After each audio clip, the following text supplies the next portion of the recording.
talk about these unicorn IPOs or these unicorn tech companies, but WeWork is so much larger and in a pretty different market. There are other companies dealing with real estate and even commercial real estate, but WeWork really stands alone. I think people are fascinated in part because everyone knows, somebody who works in a WeWork, and WeWork is one of those few startups that has really become a verb, right? Or actually, has become a stand-in, kind of like Kleenex is for, tissue paper. WeWork is for co-working spaces. It is. You're right.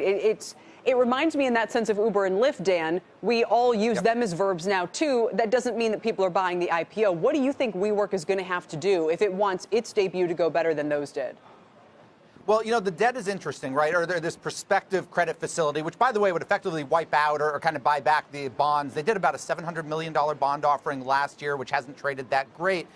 The idea of this is basically to say to investors or prospective investors, we're not only losing money today, as Dierdre said, billions of dollars a year, almost billions. We plan to lose money for quite some time. So that phrase bridge to profitability as opposed to path is really important. It's to get investors kind of over that river of death. Dierdre, he makes a good point.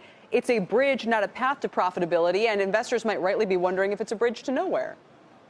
Yeah, it's a good question. I think one of the biggest questions surrounding WeWork is what happens in a recession. You've got this business model where if the economy, you see a downturn, WeWork is left holding all of these long-term leases and, customers that could back out of them. But I think what WeWork would argue is that in their mature markets, a lot of their mature markets, they are already profitable, which is similar to what you hear from Uber and Lyft. So raising, billions more in capital might allow some of those markets to get closer, that bridge to profitability again, but they still have quite a long way to go. And Kelly, you asked if they were going to be seen as Uber and Lyft, certainly with those losses, but you have another company like Airbnb, which has also sort of become this verb, and that company, as we have reported, is a lot closer and is actually profitable on an EBITDA basis over the last 2 years.